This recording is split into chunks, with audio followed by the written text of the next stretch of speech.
lo que he hecho de alguna manera es contaros o intentar diagramar una parte, vamos a ver si me veis por ahí en la parte de abajo, ahí estoy, diagramar algo que es relativamente complejo de entender y relativamente difícil de organizar en la mente, de manera visual.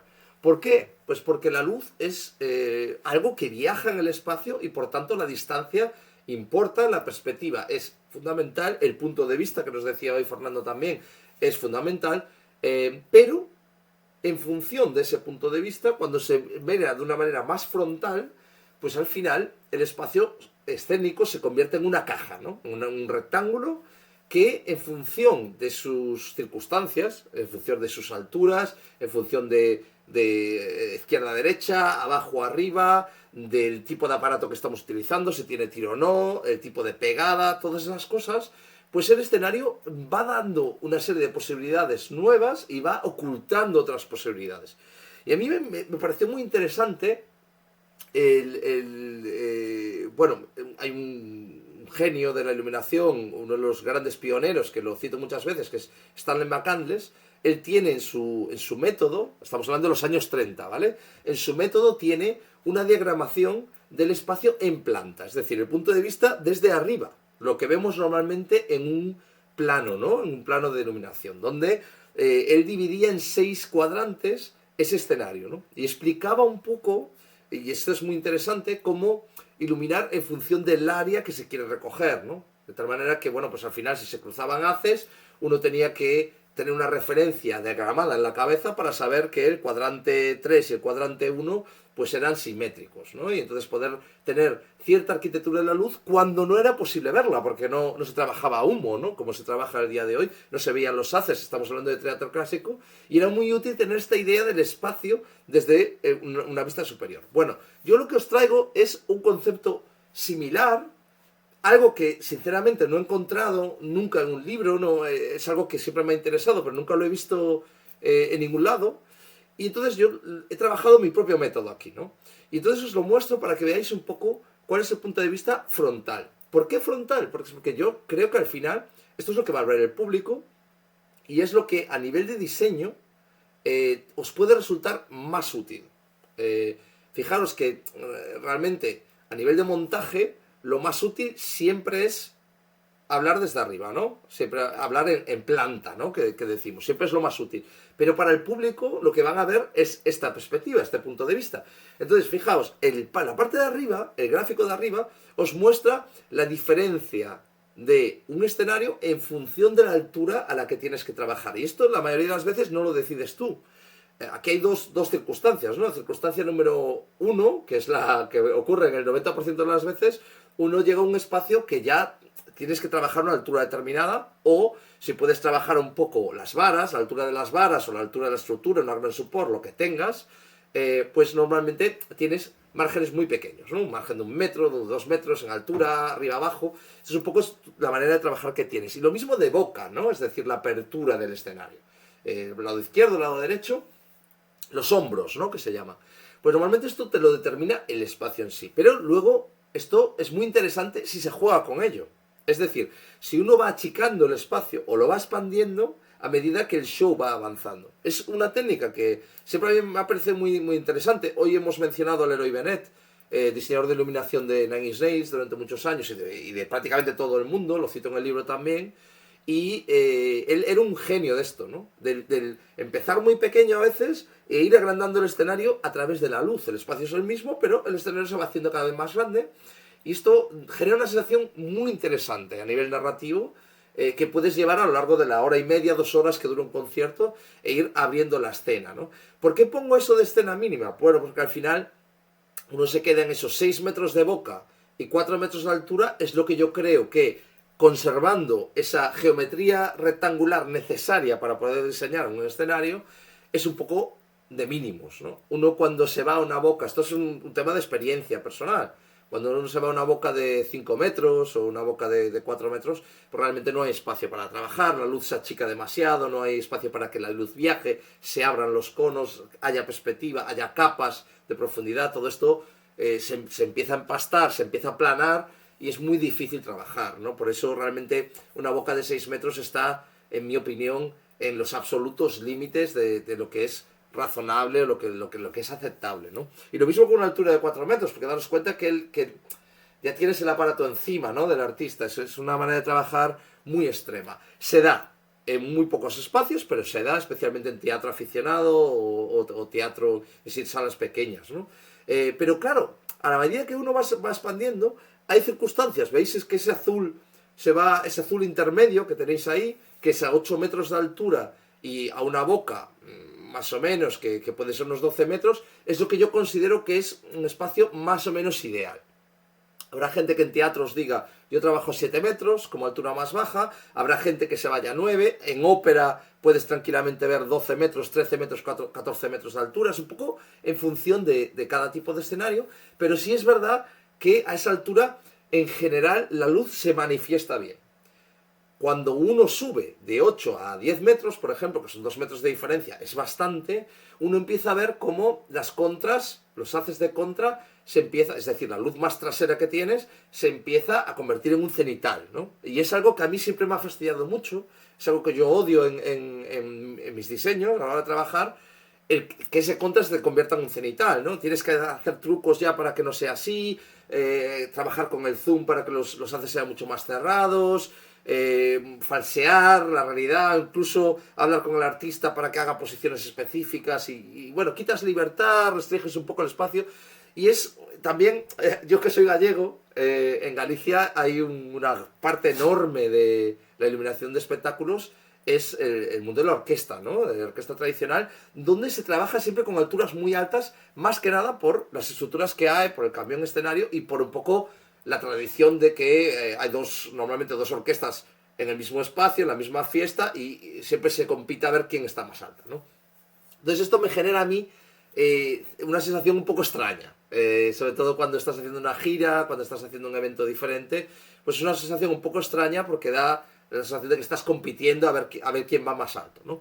Bueno, los otros dos cuadrantes que tenéis ahí son también interesantes, ¿no? El que tenéis abajo a la izquierda, esas flechas, es un poco para explicaros cómo funciona la lectura de un escenario. Esto es algo que yo aprendí sobre todo de Rudolf Arnheim, que no tiene absolutamente nada que ver con el mundo de la luz, es un teórico del color y un teórico del diseño gráfico, pero que explica esto muy bien, ¿no? En su libro más icónico, explica muy bien esto de cómo leemos un cartel, ¿no? Cómo leemos un cartel gráfico. Y es curioso porque esto se ha estudiado, sabemos que la vista funciona de esa manera, y hay diferencias en función de Occidente y Oriente. Esto sabéis que es por el tipo de escritura, ¿no? En Occidente, en los países, pues eso, en Europa, en Estados Unidos, se lee de izquierda a derecha, en Oriente se lee en vertical, en el árabe se lee de izquierda o sea, de derecha a izquierda.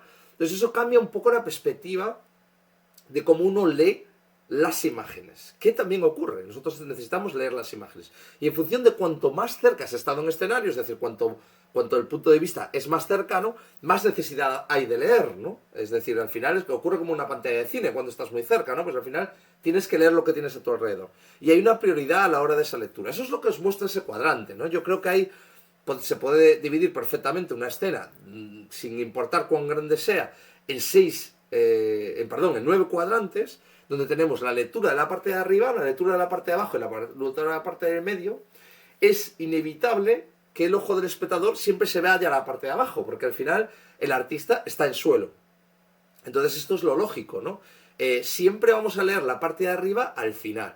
Y es muy interesante cómo este movimiento siempre va así, luego leemos la parte media y luego la parte de arriba. Es muy, muy interesante porque si lo pensáis en un diseño, esto va a funcionar. Y claro, todas estas son un poco estructuras mentales para que las vulneréis, ¿no? Para que salgáis de ellas y para que los podáis usar en un show como una inventiva diferente, algo innovativo, en base a saber que el espectador lee de esta manera, ¿no? El último cuadrante, que es el que tenéis a la derecha, fijaos que no los tomo como rectángulos diferentes. Es la misma idea de tener 9 rectángulos, pero yo luego divido en 4 cada uno de esos rectángulos, en rectángulos pequeñitos. Y esto es una idea muy pura de diagramación en función de la importancia. Lo de la diagramación es un tema en el que yo insisto mucho porque nos lo ha enseñado la arquitectura. Los que sois de iluminación arquitectónica lo sabéis mejor. La arquitectura nos ha enseñado que al final, para tener una noción de euritmia, tener una noción de espacio, una noción de proporción, pues hay que diagramar, ¿no? Y hay que usar las matemáticas, ¿no? La geometría. Y esto es un poco la misma idea, pero transportado a un espacio escénico donde la importancia la determina la acción que tienes en escena. Es decir, la importancia nunca está en las luces, la importancia no está en el espacio en sí, en la geometría del espacio en sí, que por cierto cambia de espacio a espacio, la importancia está en dónde está el artista o dónde está la acción. Y por norma general, en el gran porcentaje de las veces, la importancia está en el centro, ¿no? Eso es por lo que hacemos siempre, ¿no? A la hora de hacer un montaje es cuál es el centro, ¿no? Y marcamos el centro ahí, es donde nos colocamos como operadores o operadoras, es donde se coloca la gente de sonido, es el sitio icónico, ¿no? El punto cero. Entonces el número 1 y en suelo, porque el artista está en el suelo, es sin duda la parte más importante. Luego divido en esos dos puntos 2 y no 2 y 3, porque no hay más importancia en la parte izquierda que en la derecha. Normalmente hay cierta simetría, sobre todo en música, ¿no? Siempre se busca esta simetría de guitarra bajo, por ejemplo, ¿no? Que es la más típica. En entornos teatrales esto se da menos, pero no es que podamos dar al lado izquierdo más importancia que el derecho, a pesar de que nuestra lectura en Occidente va a ir siempre de izquierda a derecha. Esto es interesante cuando se trabaja con calles, por ejemplo, con luces laterales, con entradas, en danza, ¿no? Donde hay esta estructura, ¿no? De una salida desde la izquierda es diferente a una salida desde la derecha. La sensación es distinta, ¿no? Pero no tiene más importancia escénica el lado izquierdo que el derecho, por eso pongo los dos ahí. Claro, el punto número 3 para mí no está en los laterales. El punto número 3 está en el centro otra vez, porque siempre va a tener más importancia. Pero claro, al estar en una altura más alta, al estar en el medio, los artistas, estamos viendo las cabezas de los artistas, ¿no? o elementos escenográficos, y por tanto evidentemente tiene menos importancia que los dos laterales de abajo. Pero sigue siendo muy importante. Y se repite la misma estructura, los dos puntos 4 a los lados, en el momento en que estamos leyendo la parte del medio, que no tiene más importancia una que otra. Y ya a partir de ahí haremos la misma estructura en la parte de arriba de todo, donde el centro tiene la importancia. Fijaos que es muy importante el punto número 5, porque cuando una luminaria, sobre todo cuando estás viendo los haces, cuando hay humo, cuando una luminaria en el centro, la simetría muy próxima una a otra no se respeta, es una sensación extraña, excepto en aquellas situaciones donde el diseño está hecho de esa manera, ya aposta, ¿no? Para generar asimetrías. Pero si uno busca una simetría y va a hacer posiciones que luego se crucen y que tengan esa simetría en general, pues el tener dos luminarias a un lado y al otro del centro, cercanas, que están en puntos asimétricos, es decir, una un poco más lejos del centro que la otra, es una sensación muy muy molesta y se nota muchísimo más que cuando estás en los cuadrantes 6, donde la simetría es también importante, pero tiene menos importancia. ¿Y por qué os divido esto en 4? Porque estas diferencias también se notan en altura, es decir, en una simetría, el que tengas una garra de un aparato diferente al otro lado, hace que el aparato esté un poco más alto y por tanto la luz se comporte de otra manera. Y esto nos lleva a un gran tema, en el que yo quiero entrar solo muy de puntillas, que es cómo la luz se comporta a la hora, en términos de tiro, ¿no? En términos de apertura. Sabéis que es un cono, la luz es un cono que se invierte con respecto a nuestro cono visual, ¿no? Nosotros abrimos nuestra vista de esta manera, la luz abre hacia nosotros de esta manera, tener espacio más alto o más bajo, unos cuantos centímetros, varía mucho la sensación de cómo ese tiro se manifiesta, de cómo esa luz se manifiesta. Es algo muy difícil de explicar, yo no he encontrado los términos para explicar esto, pero es algo que se siente, es muy orgánico, y como diseñador, diseñadora, uno lo percibe inmediatamente en el momento en el que estas pequeñas distancias, bueno, pues hacen, por ejemplo, que una posición que funciona perfectamente en un escenario, a una altura determinada, al cambiar de escenario en 10 centímetros, haya algo ahí que ya no nos funciona, ¿no? Que esa posición ya no está ahí. Y es un poco lo que nos decía también Fernando en el programa de hoy, la importancia de tener cuidado con esas posiciones, ¿no? Uno tiende al principio sobre todo a hacer muchísimas posiciones porque es lo más vistoso, ¿no? Al final, fijaos, en este programa estamos viendo foto fija, ¿no? No estamos viendo movimiento, entonces estamos viendo esas postales, ¿no? Que las llamo yo, pequeñas escenas donde se ve claramente las simetrías y es muy visual. Pero hay que tener cuidado porque todas estas posiciones perfectas, claro, es un problema cuando hay que actualizarlas, ¿no? Y cuando uno cambia de escenario, pues está ante exactamente este gráfico que estáis viendo ahí, hasta esa disyuntiva que tú has diseñado para 6 metros de altura y el próximo escenario tiene 8. Y tienes que hacer que todas esas posiciones sigan funcionando, que todo el show que tienes preprogramado, fijaos, 1 hora, 2 horas, 3 horas de show programados, con todos los cortes, todo perfecto, a veces en timecode, como nos decía Fernando, con el audio disparando y haciendo ese trigger de todas las escenas, tienes que asegurarte que las posiciones están en su sitio, porque una posición donde todo se va oscuro y lo único que tienes es el cantante, con la única luz sobre él, pues la posición tiene que estar perfecta. Y si tienes que retocar 20, 25, 30, 35 posiciones preciosísimas, pero si las tienes que retocar cada día, pues estás mucho a expensas de, si puedes, ¿no? Si tienes el presupuesto y la capacidad, irte el día anterior y que te lo tengan todo montado el día anterior, ¿no? Tener un montaje el día anterior que no es fácil, es un montón de presupuesto, se dobla el presupuesto y poder actualizar todo eso, si no tienes esa opción, y sobre todo como ocurre en música en los festivales, pues es un auténtico drama, ¿no? A veces tienes que hacer posiciones a las 5 de la tarde, con sol en la cara, sin la posibilidad de soltar humo porque el músico está probando y no quiere humo en escena, y con tu compañero o compañera de la siguiente banda, iluminador o iluminadora de la siguiente banda, esperando a que tú acabes de programar para hacer lo suyo.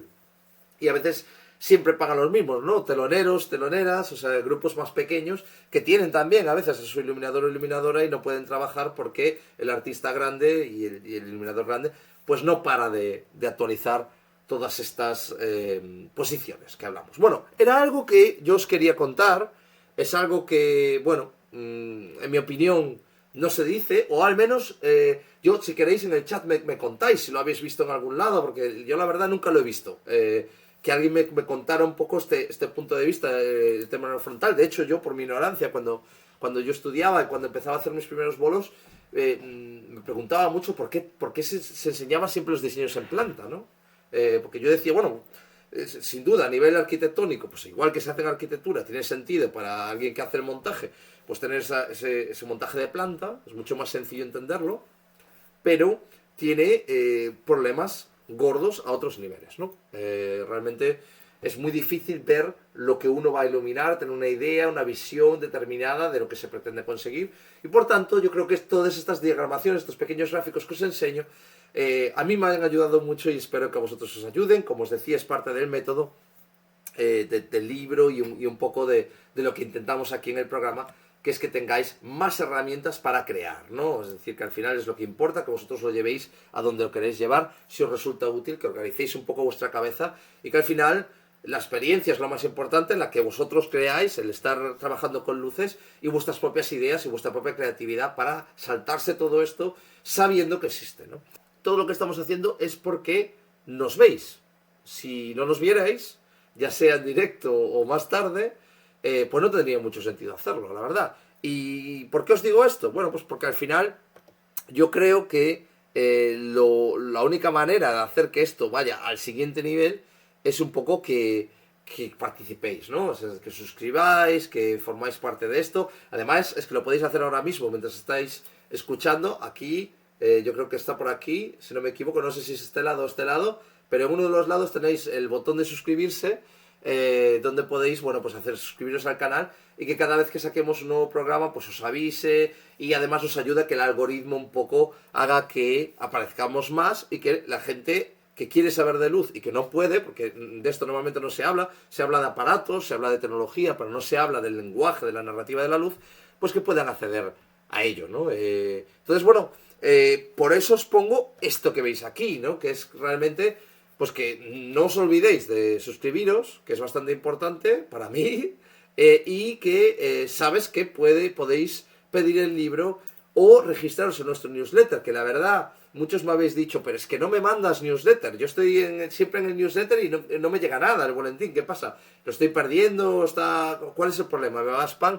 No, no hay ningún problema. La verdad es que llevamos un mes y medio, yo creo, si no más, en el que no he enviado ningún boletín porque realmente no me da el tiempo y me cuesta mucho organizarme. La verdad es que es por buenos motivos, porque pues estoy disfrutando mucho a nivel personal y a nivel profesional esta llegada a España y el trabajo en mi otra vertiente, ¿no? La que conocéis muchos de vosotros, que es creando productos. Y bueno, pues al final no me da el tiempo para organizarme y enviaros un boletín con todas las cosas que vamos haciendo. Pero sí os quería decir que, primero, que os podáis ir ahí y podéis comprar el libro ahí y podéis registraros en el newsletter y en algún momento enviar el boletín.